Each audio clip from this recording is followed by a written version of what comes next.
How was it transitioning from medical school to residency? It's a happy transition. I think people scare you that intern year residency is this god awful, terrifying thing. But Stop looking, stop looking, stop looking, stop looking, stop. Walking around looking like a dangerous. Walking around looking like we're dangerous. Oh yeah. Can you give us a brief introduction of yourself? my name is Chinumso Ikeke. Everyone calls me Chi Chi. I'm from Atlanta, Georgia, but my family's from Nigeria.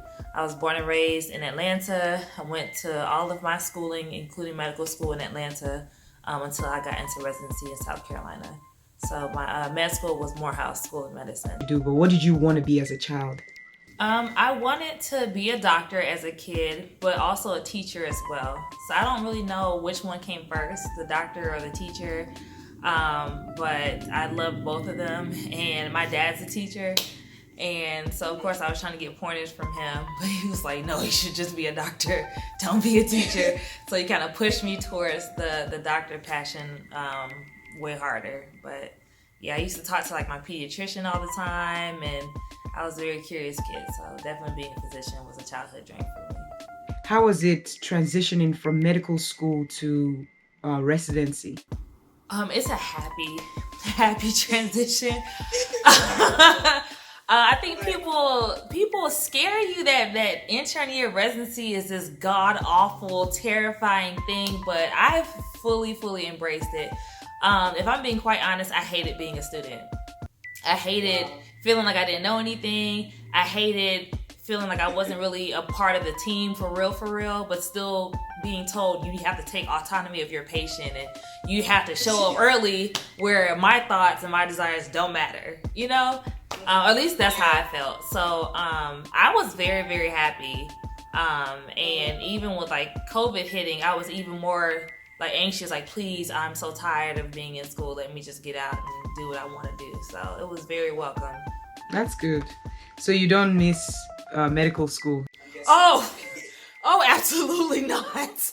Absolutely not. Okay, that's good then.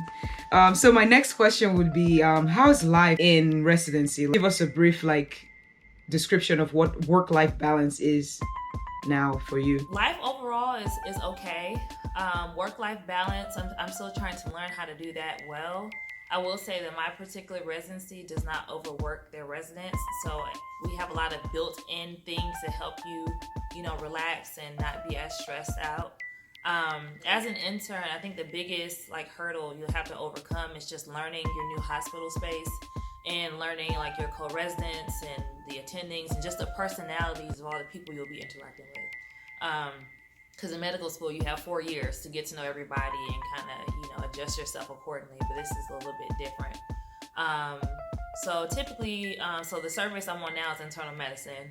I have to be there at 6 o'clock in the morning to get signed out, and I have about 8 or so patients that I have to round on in the morning before we meet at 8:30 to discuss.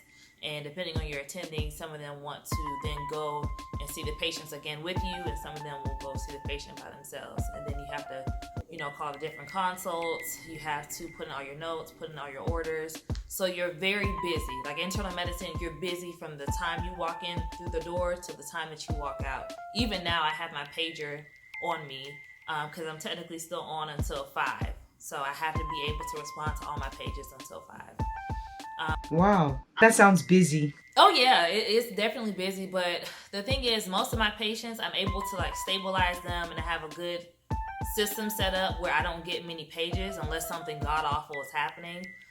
But it also depends on the service that you're on. So I've had OB and I've had pediatrics and family medicine.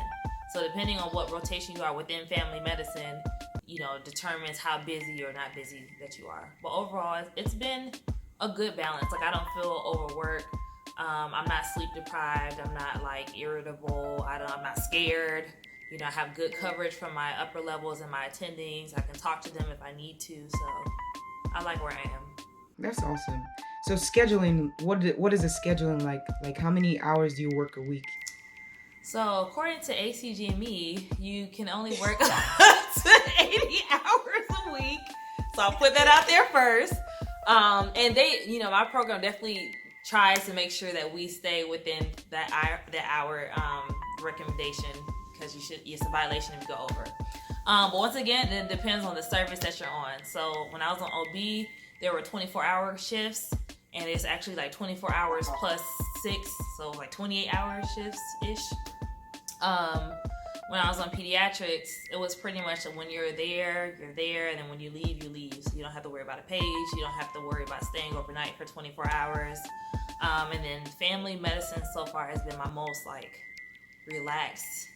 You go there, sometimes, there's something going on with your patient. You might have 3 patients on the service, so you're really not doing that much. So the schedule honestly varies. I guess the only consistent thing is the sign out that I mentioned before, where you're signing out from the overnight team. You have that for every rotation except for OB and except for surgery, because OB we do 24-hour call, and then surgery we're kind of like a guest on their service, so they kind of handle their own thing and we just show up when we show up. Okay, so how many days do you get off every week, and how many days a week do you work? So we do working, I guess, 12 days, and then so we do every other weekend off. This past weekend was my weekend off. The weekend before, I worked straight through. So when I started this service, I pretty much worked for 12 days straight, and then my first days off was last weekend, those 2 days. So now that I'm back, this is Tuesday, I will work another 12 days before I have another weekend off. Some programs, though, do 1 day off a week, where you'll have a Saturday or Sunday off, and then you'll go through the week and then the same thing. I personally like my system better, because when you haven't gone grocery shopping, done laundry, water your plants, getting a day to do all that stuff is kind of overwhelming. So I like the fact that we have an actual weekend, where some people even go home or visit their family or their friends within that weekend. Or what I did was I did laundry, I cooked, I did some studying, I got my house in order. And that's easy to do when you have more days to do it. So do you think medical school prepared you enough for residency? Oh, absolutely. Morehouse did a very, very good job of when we first started, slowly integrating us into, what does it take to be a student, learning the basics of medicine, and then transition into clinical medicine and the importance of understanding the importance of patient care, being an advocate for your patient.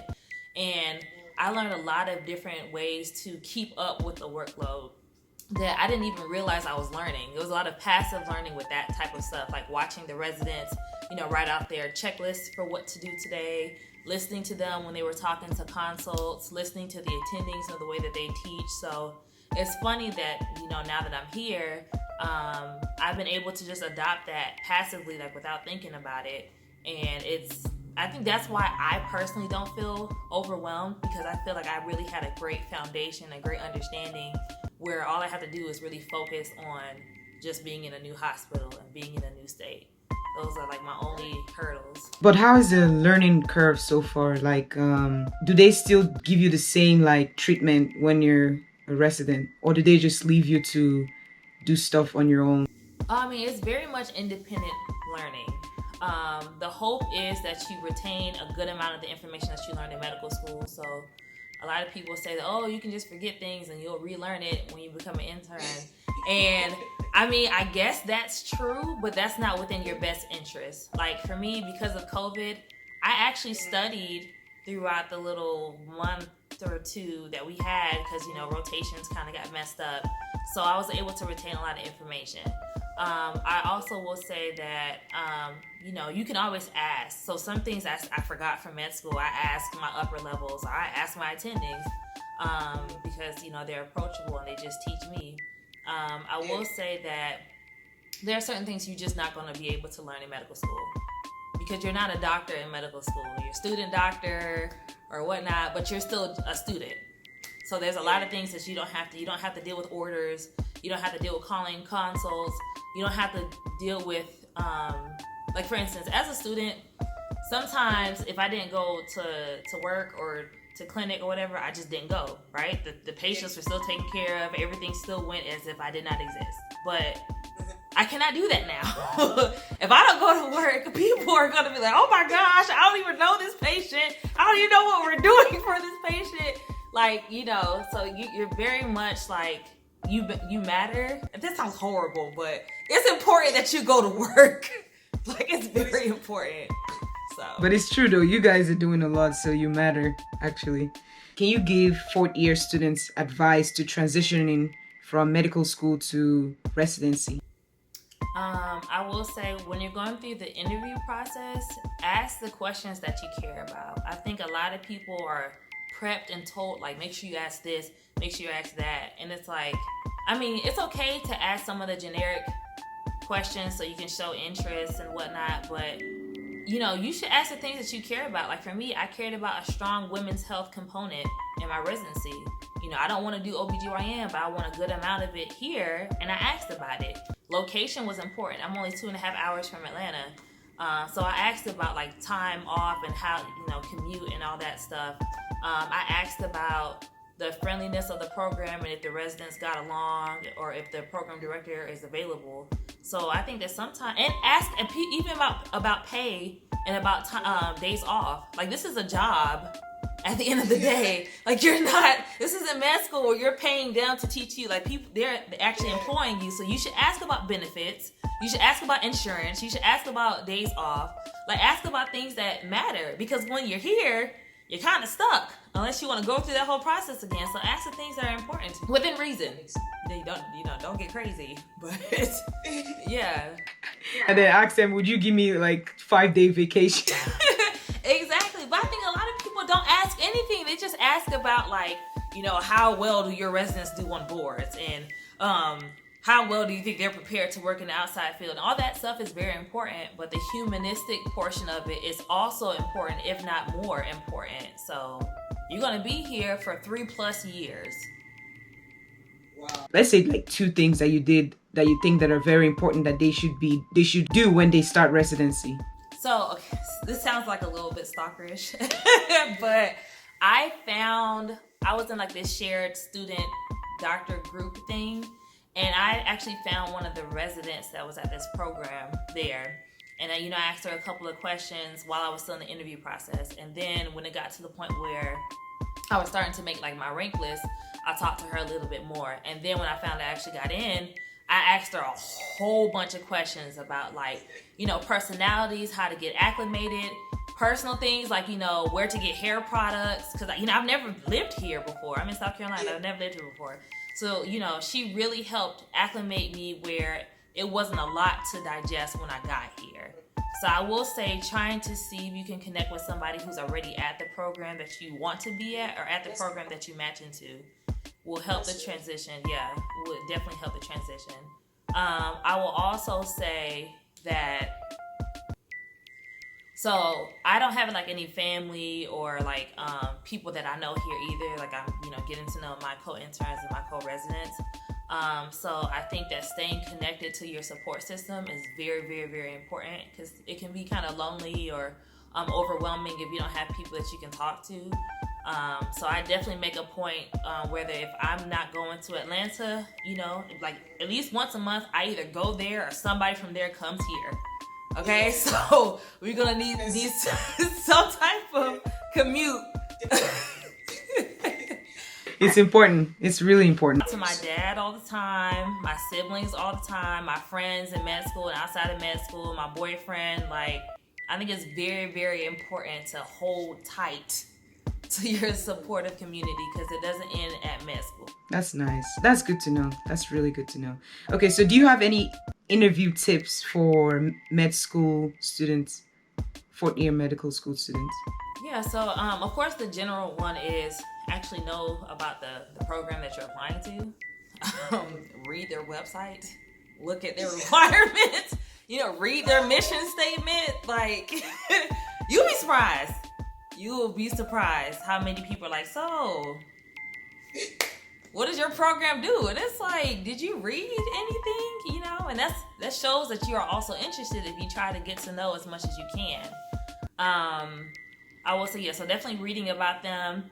I don't personally believe in practicing interview questions with people, because when you actually do the interview, it sounds rehearsed. You know, you're trying to remember, oh, what did I practice with this question? And it's not organic. So I would say try to be as organic and conversational with your responses, just with your interactions with everybody in general. And lastly, I feel like I'm a naturally funny person. So I cracked a couple of jokes everywhere that I interview, because you always want to leave like that lingering thought of like who you are, especially if this is a program that you really like. So find either some way you can connect with the person interviewing you, or if you have some comedic relief in your pocket, or if you don't try, because it's gonna come off horrible. But try to leave like a lasting impression on the people that are interviewing you. A subtle, lasting impression. Yeah. Oh, lastly, make sure that you, if you're interested, make sure that you email them. You know, don't blow up their inboxes, but tell them, like, hey, I really enjoyed, you know, this program, or write them a letter and or you know, a card, like, hey, I really enjoyed the interview process. You know, these are the things that I really liked about your program, and just as more personal as you can. Yeah, I did that. Like, I was like, I really enjoyed, like, you know, one of my the program director here, she baked us like banana bread during the interview season. I didn't think that was a thing, so I was like, thank you so much for baking this for us. You know, thank you for, you know, providing housing for us. Like, you know, you want to show that you're a human being too, you know? Yeah. Okay, so do you have any crazy stories that, like, in the hospital so far? And there's a patient who kept leaving to participate in illegal activities, and would like leave the hospital, do that, and then come back, and then we would have to drug test the patient, and it kept coming back positive for different things. And we were like, I mean, like, you're here so we can treat you, but you keep going out, and I don't know where you're going or getting what you're getting, but patient kept coming back positive for different stuff. So that was weird. I was like, what is happening? You know? But did you have any, like, psychological problems, or it was just... I mean, the patient had an addiction, so of course that played a very major role in it. But you know, the hospital isn't a prison, so we can't make you stay in your room or in the hospital. It's challenging though when you're trying to treat somebody for something, and then they're constantly going out and possibly putting themselves in an environment that makes the treatment plan a little bit harder to accomplish. So. What was his diagnosis? Like, what was wrong with him? The patient had like bacteremia, so pretty much like an infection in their blood, which I'm pretty sure came from the actions they partook in as far as drugs are concerned. So I'm like, you know, we're actively trying to deal with this, and you're really not helping. But So how has residency affected your personal life? I think the major thing is I've never lived outside of Georgia in my life. Like, of course, I've traveled, I've been to different places, I've been out the country, but I've probably spent at most a month away at a time. So that's a big difference for me. Also, like I said, all my family and my friends and stuff, everybody is in Atlanta or Georgia, or my friends from med school, of course, scattered throughout the country. So sometimes it can be a little lonely, like being the only like person here. And I am, like, a lot of my co-residents and co-interns are really, really cool, and I am like starting to get to know them, but I'm definitely the type of person who like kind of stays to myself. Like, it's very hard for me to warm up to people and like open up. So that's been a little challenging. Although there's a good balance, like working 12 days straight is tiring. Dang, I don't know how you do that. How many hours? So let's take the first week I started internal, right? I was on call Monday, Wednesday, Friday, Saturday, Sunday. From Monday was from 6 to 6. Wednesday was from 6 to 5. Friday was from 6 to 6. Saturday 6 to 5, and then Sunday was from 6 to 6. Now the other 2 days, Tuesday and Thursday, I was on from 6 to 5 also. Oh my goodness. So that whole week, I mean, it's probably a little bit over, I don't know, like 80-ish. And then next week, the same. So Monday, I wasn't on call. Tuesday, I was on call. Wednesday, I wasn't. Thursday, I'm on. So if I'm on call, I'm working 6 to 6. If I'm not on call, I'm working 6 to 5. So that 1 hour is, yeah. So doing that for like 12 days, it catches up on you. I think in the beginning, I was real spunky and happy and like, ooh, yeah, let's internal medicine. And about week 2, like midweek, Wednesday-ish, I was like, I just need a pillow. It was so hard for me to wake up. Like I usually set 2 alarms, like my warning alarm and the one that's like, okay, you need to get up. I had to set like 3 or 4. Like, this is the warning, this is the, okay, you need to get up. This is like, hey, you need to get up or you're going to be late. You know, like it was kind of hard, you know. Wow, but you're doing it, so that's really good. But do you think the transition, it was really hard, like doing these hours? Like, do you think they should just like maybe give you 4 days instead of doing those 7 days? I mean, of course I would love that. Like, of course, like I am not a morning person. I know people say I chose the wrong profession.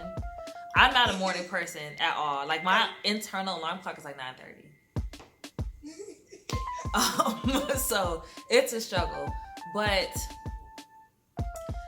I don't know. Like I said, I think like if you would have asked me this while I was a med student, I would have flat out told you this is stupid. I don't know why they're making me do this. Like, my presence doesn't matter. Your presence do matter. I'm just saying, this is how I was feeling. Like, my presence doesn't matter. Things will not change if I'm not here. So I was definitely a little bit more grumpy if this were to happen to me in med school. But here, once again, you're getting paid. These are your patients. Like, you're literally responsible for their care. And you know the most about your patient. So even if you don't show up and someone covers for you, they don't know your patient in and out. They don't know the phone number to your patient's wife. They don't know, like, you know, if you prefer this versus that. They don't know, like, the, you know, because when you like round on your patients or talk to them, you're not just talking to them about their medical care. Like, you start to get to know them, especially if they've been in the hospital for a while. You start to know their family. You start to know their preferences. You have your own little inside joke. Like, you build a connection with your patients. Yeah. So if you don't show up, you know, for not a good reason, like just being tired, you kind of leave your patient hanging. So I think that motivation and that connection gives you like a little bit of motivation to at least wake up and, hey, let me go do my job. Even though I'm tired, a little bit sleep deprived and irritable, you know, I feel like I'm the best person to do this job, so I'm not going to leave my patient hanging. Do you work overtime? No, there's not an overtime. So this is just like your you're working how many hours a week for your salary, and that's what's wow. So you don't get like overtime if you work more than 40 hours? This is residency. You get paid a flat fee no matter how much you work. Oh my goodness. Oh yeah. None of that fluctuation. That's for the real doctors. Like, yeah, you get paid a flat. This is what you get paid. So It's okay. I mean, you're learning so far. Like, have you learned a lot? With how many months have you been there now? I've been here since June. Yeah. So about 4 months. How much have you learned? I think I've learned a lot. And I think it's interesting how in med school you think you have a good grip on certain like medical concepts, and then you try to apply it clinically and you're like, wow, I actually had no idea what I was talking about. You know? Like, or you know, yeah, because like in med school, I honestly don't think that there's enough time to deeply understand all of the information that you're expected to learn. There is a lot of memorizing. There is a lot of, you know, like, oh, hopefully I can remember it for this test. But there's so much information, and sometimes you have no context, like you have no patient that you can actually see this happening in. You just have to memorize from a book. So I think that being here has definitely helped me hone on to different things. Like, for instance, I just gave a presentation on like strokes and the different workup, like why we do different workups for stroke. Because for me, I was just regurgitating it, like, draw some blood, let's do some head imaging, let's look at their heart. And they were like, okay, so why are you looking at their heart? I don't know. Like, that's what the book said in med school. But you understand that, oh, you're looking for the etiology of the stroke. You're looking for all these other things that could drive like care and management. So I think it's definitely made me hone in on a lot of concepts that I thought I knew. So do you think your expectation has been met or is being met in residency so far?